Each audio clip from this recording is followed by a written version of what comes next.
News on Vanguard Live. I am Precious Chukudi. We begin with the front pages of the papers this morning. Starting off with Vanguard. Vanguard is leading with manufacturers in dry straits as unsold goods hit 470 billion naira. The writer says man points at low purchasing power, cash crunch as 2023 FPM's tax hike threatens sector's survivor. FMCG's report up to 60% sales drop. On page 31, we have global misinformation, IPIE to the rescue. CCTV project accounts for $460 million Chinese loan, court orders federal government. Insecurity gave me sleepless night. That's coming from ex-President Jonathan. UK to ban Nigerian students from bringing in families. And on page 14, TINUBU'S inheritance, agenda for incoming administration. Now the challenge of hope. On page 5, we have 1999 Constitution, states reduced to pathetic beggars. That's coming from AKEREDOLU. Buhari, 5 president to commission Dangote refinery today. And stories above Dangote refinery commissioning, why we went into the oil business. That's coming from Aliko Dangote. You can see that story on page 10 and 11. Lastly, on the front page of Vanguard, MPFL Bender Insurance ends regular season unbeaten. You can see that on page 37. All right, let's take a look at the Nation newspaper. The Nation is leading with Shetima Tinubu will run an all-inclusive administration. The writer says why Southeast should support incoming government by Umahi. Why President-elect met with Kwankwaso by Jibrin Ganduje aware of Pali. Stories above explain your source of wealth. Erufai tells predecessors. Interest rates likely to go up again as MPC meets. Sack fever grip aviation workers after fan shake-up. Afai Babalola urges the incoming government to seek debt forgiveness. And lastly, on the front page of the Nation, Buhari, 5 African presidents to inaugurate Dangote refineries. All right, let's take a look at the Guardian newspaper. The Guardian is leading with high expectations as Dangote breaks NNPC's monopoly, shrinks EU supply to Africa. May 29, security, economy, restructuring, Southeast peace, top list of demand from Tinubu. Higher mortgage rates damping real estate affordability investment. You can see that on page 5. 5,000 distressed residential office properties flood real estate markets. Babalola urges Tinubu to lobby for debt relief. Global disinformation expert launch international panel on information environment. And let's take a look at the Punch newspaper. The Punch is leading with Dangote refinery opens today. Ice crude oil from 3 continents. Writer says Buhari, Tinubu, African leaders orders to attend launching. Refinery to meet daily fuel consumption creates 100,000 jobs. On page 42, account for $460 million CCTV loan, court orders federal government. NDLEA arrests Baron in Lagos hotel over 567 million naira seized drugs. Don't judge me based on performance. That's coming from as minister. That's coming from Akpabio. Stories above Buhari years, the power sector still a quagmire. Lastly, on the front page of the Punch newspaper, Presidential Poll Tribunal, parties disagree as court rules on live broadcast today. And that's all we can take on the front pages of the papers this morning. Join us after the break. We'll be right back.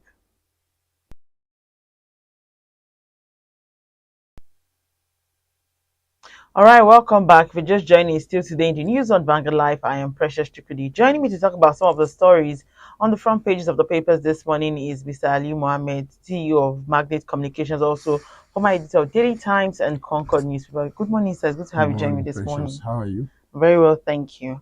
All right, let's delve into what we have this morning. And according to reports, the Nigerian manufacturing sector is struggling with rising level of unsold goods with inventory stockpile up to 22%. That's to 469 billion in 2022 from 384 billion in the preceding year. What are your thoughts on this? Well, it should be expected.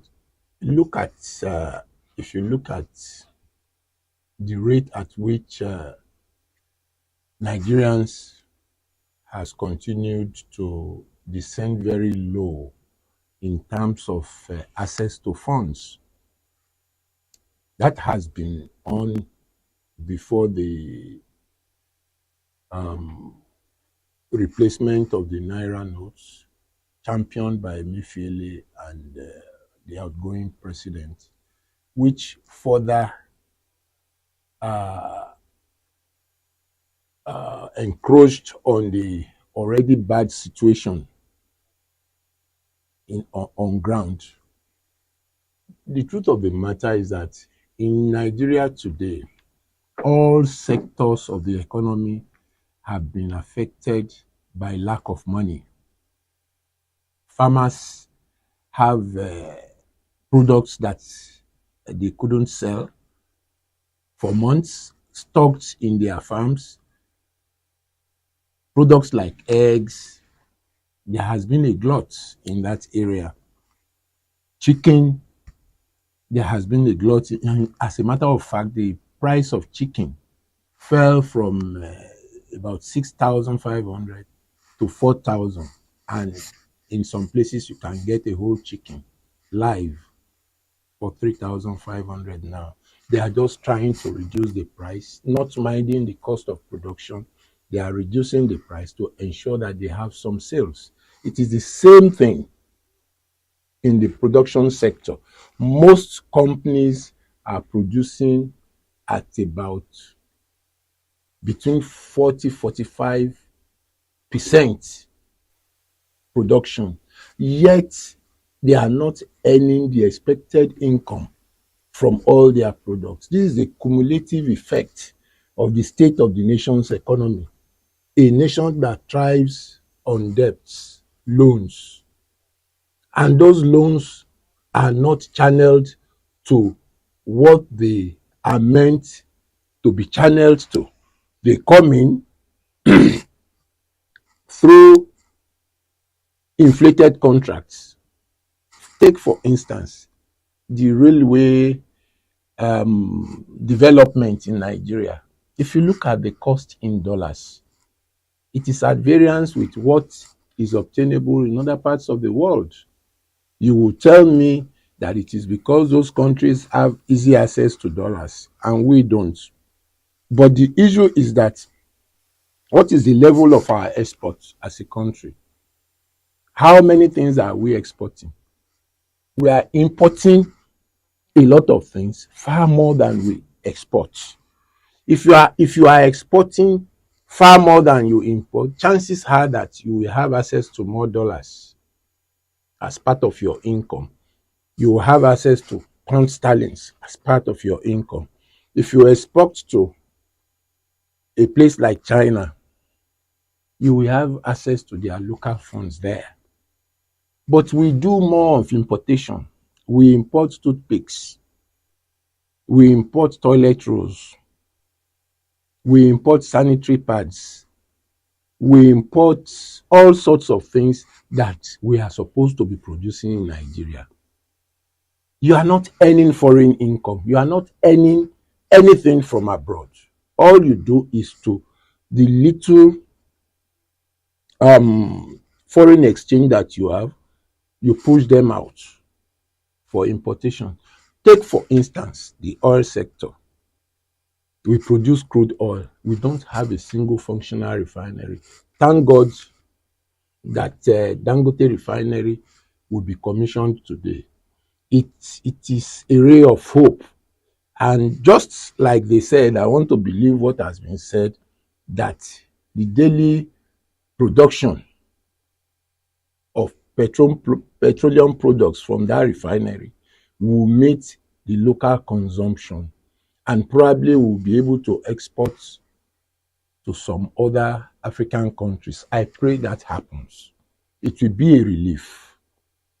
So the truth of the matter is that in a country that is not earning foreign exchange will face this kind of problem. And it got worsened by the monetary policy, the recent monetary policy of the federal government. People couldn't have access to money for over 3 months.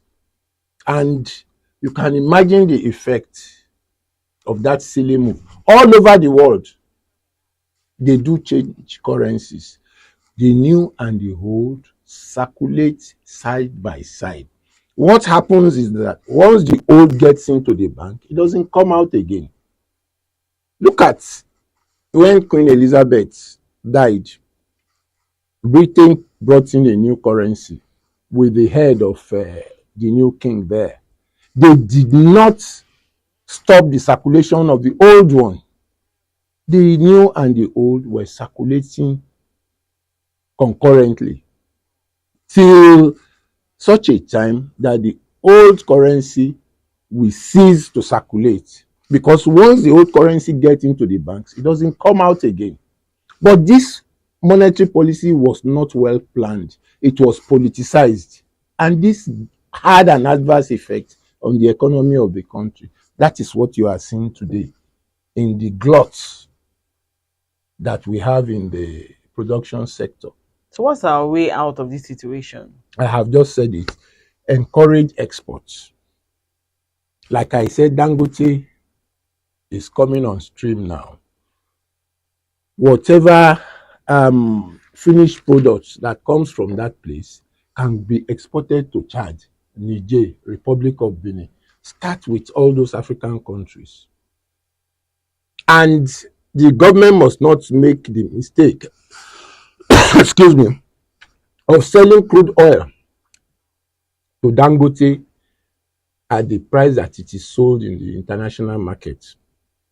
Because this crude oil is produced in Nigeria and we deserve the best. If it sells crude oil to Dangote refinery at the rate at which crude oil is sold in the international market, we will continue to remain in the petroleum crisis that has been part of us over the years. All right. Speaking about Dangote refinery, the largest refinery Excuse me. yes, being commissioned today. Yes. What is that for Africa as a whole and Nigeria as a country? You see, it's a ray of hope.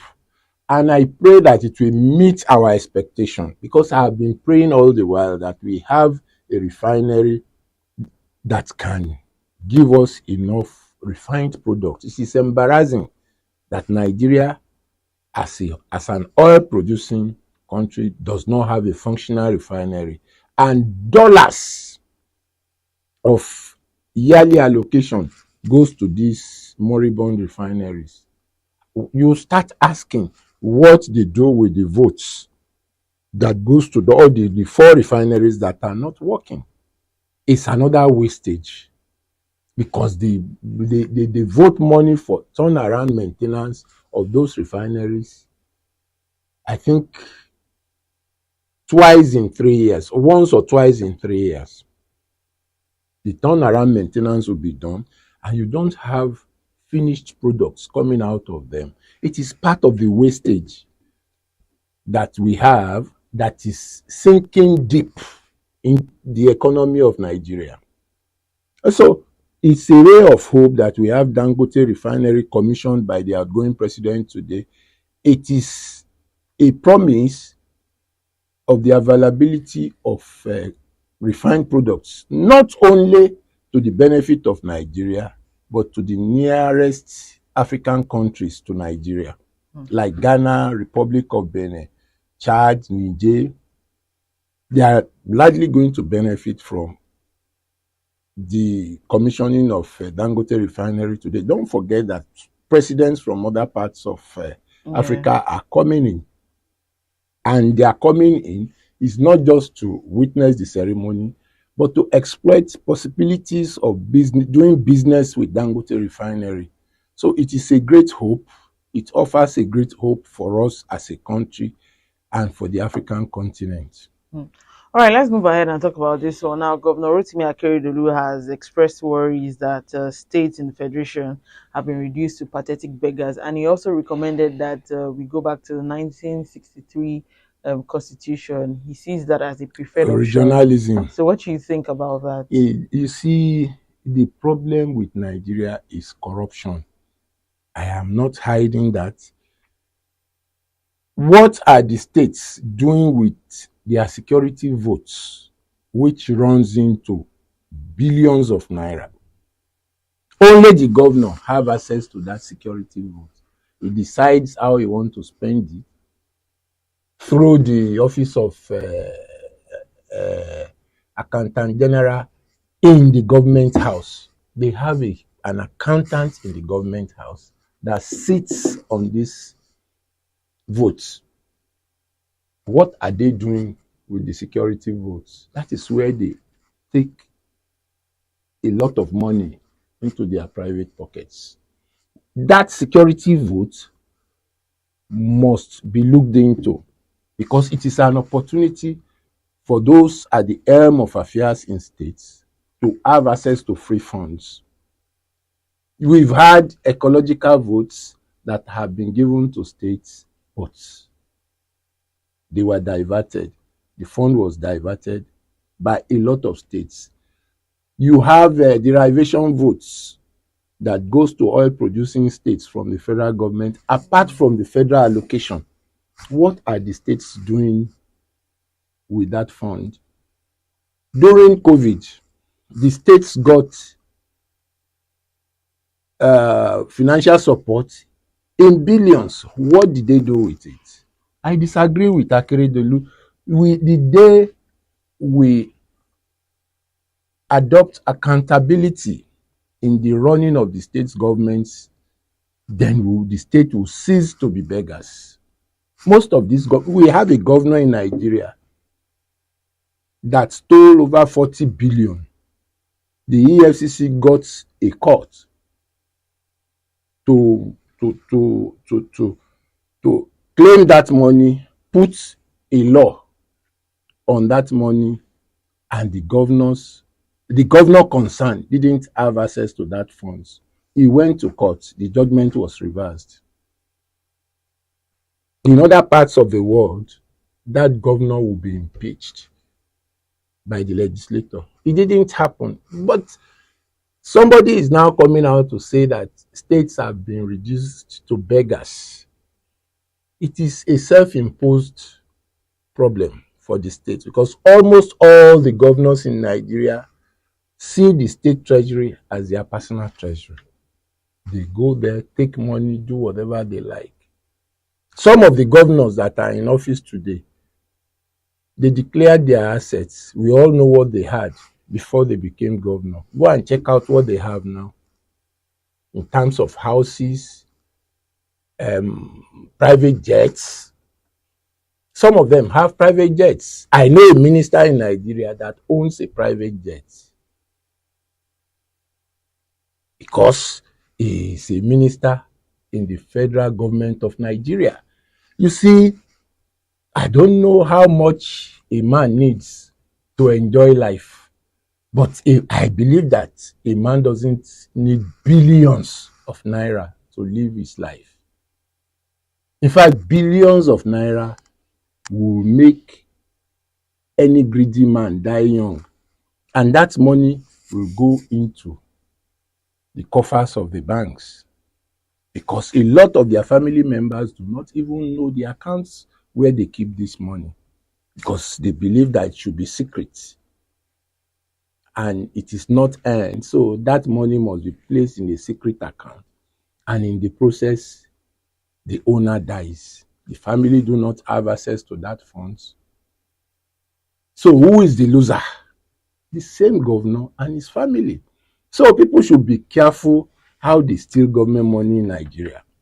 All right, so let's look at this one now. A federal high court in Abuja has ordered the federal government to account for how it spent $460 million Chinese loan to fund the failed Abuja CCTV project. What do you think about this? I just said it, that all this money that we talk about goes into private pockets. It is unfortunate. The same Chinese loan that was used to build railway tracks all over some parts of Nigeria, we were unable to generate funds to build the track by ourselves. We took a loan, and the cost of building the railway stations and railway tracks went up because people has padded the budget and the excesses goes into private pockets. It is unfortunate. We have to get out of this madness of stealing billions that are meant for the construction of amenities for the country. Look at Nigeria. We just built a state-of-the-art hospital in the presidential villa. And I heard the president say that no president will need to travel out of the country. But do you know how much has been spent by the outgoing president on traveling abroad for treatment? It runs into billions of dollars. It is laughable the way we govern ourselves in this country. You have a loan that you are going to pay back, and more than half of the loan goes into private pockets, and there are no checks and balances within the system. The legislature that is supposed to check the executive is part of the problem. The executive that is supposed to check the legislature is the real problem. So where do we go from here? All those loans may be inherited by those who are not yet born. You have seen what the Chinese government is doing in some African countries. They've gone there to take over their airports. They've gone there to take over their major production companies, state-owned production companies. I pray they won't come here to take over our airports one day if we don't pay back our loans. All right, with the new administration coming up in about a week, what are your expectations, bearing in mind that there are a number of things that this new administration might not be able to change? Like what? We're speaking about corruption now. Are you hoping that the new administration will definitely be able to change corruption? I don't want to start because you see, if you keep talking about corruption, you continue to talk about it till tomorrow. My agenda for this government is number one, eradication of poverty. If you can't totally eradicate it, reduce it to the barest minimum. The masses are suffering. There are so many people that we all looked at as big boys before that cannot afford 3 square meals a day now. They can't even afford 2. How do you do this? In those days, we used to have farm settlements for young men who came out of secondary school and couldn't get employment. They were allocated spaces at those farm settlements in the western region then. One room, self-contained. You go there, you work on your farm, come out with some products, and the produce companies in the western region then will buy whatever you have produced and sell them in the market. So you don't have any problem with the sale of your products because you have a produce board in the western region there. They will buy it and sell it out. I think we should replicate that again.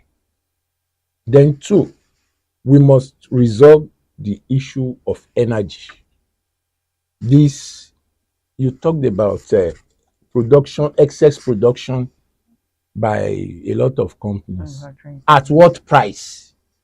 Most of these companies have removed themselves from the national grid and they've continued to produce with diesel at expensive rates. Hotels have increased their prices because they are always running on diesel. And what is the price of diesel today? 850 per liter. If we continue that way, I don't know how we want to eradicate poverty.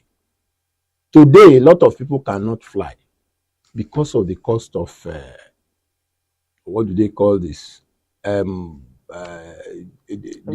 Aviation fuel. They can't fly. From Abuja to Lagos now, return ticket is between 120,000 and 130,000. What we used to buy for 50,000. It's 120, 130.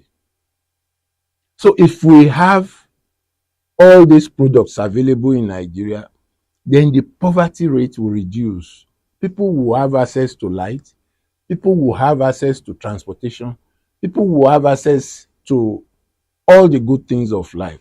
I am happy that the president-elect has talked about the need for people to have access to credit. You want to buy a house, you can get credit and pay over a few years. You pay for that house over a few years. That is what is obtainable abroad. That is what is making the Western countries great. You have access to credit. You can buy a house, you can buy a car. Not that you want to buy a car today, you must look for 20 million.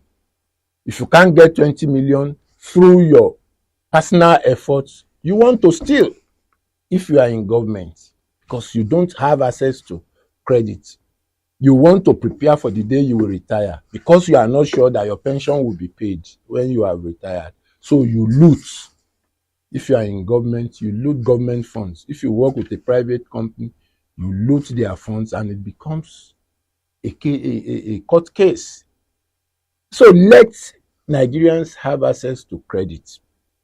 Then on the issue of security, we must get to the root of the cause of insecurity in Nigeria. Who are the people importing arms into Nigeria? Who are those bringing miracle planes into Nigeria with weapons, various type of weapons stockpiled in those planes, and nobody have access to where these planes take off from and where they land? We must get to the root of it. Why do we have 12 Super Tucanos that the government spent billions of dollars to buy, and it is not being used to check insecurity in Nigeria? There are so many things that we had the new incoming government will sit down and look into to ensure that we have enough food, we are secured, and economically we become a great nation. How can you wake up in the morning and be reading about the killing of over 100 people in some parts of the country as if life is now worthless? It is sad. I want the government to look at all this. Insecurity is a big stain on the name of our country, that people get killed anyhow, that you cannot travel on the highways. If you want to move from Lagos to Ibadan now, you start fasting 3 days before you depart. For safety, you start to fast against kidnappers. You fast and pray against armed robbers. Is that not too much for an average Nigerian that want to move from Ibadan to Lagos?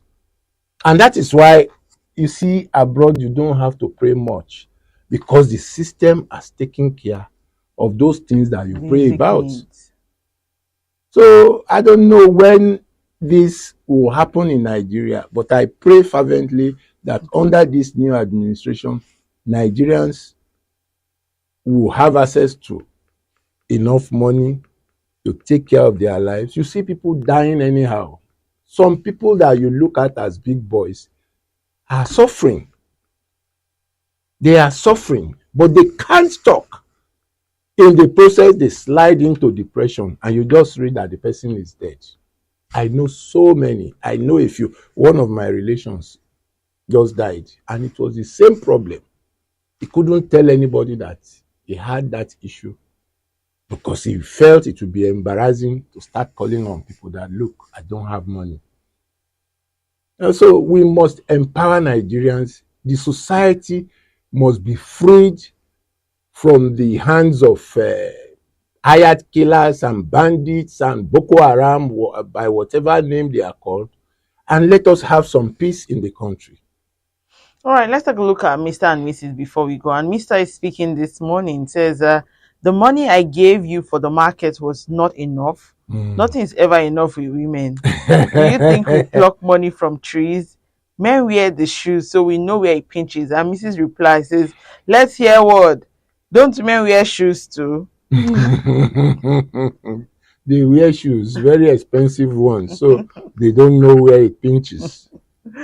All right, thank you so Mm, much, Mr. Ali Mohammed, CEO of Magnet Communications, also former mm. editor of Daily Times and Concord Newspaper. Thank you for sharing your thoughts with You're us most this morning. welcome. Most welcome. Thank you. Also, remember that you can equally like, share, and subscribe on all our social media platforms showing on your screen. To find out today's stories, go to our website www.vanguardngl.com to find out more. I am Precious Chukudi, and thank you for watching.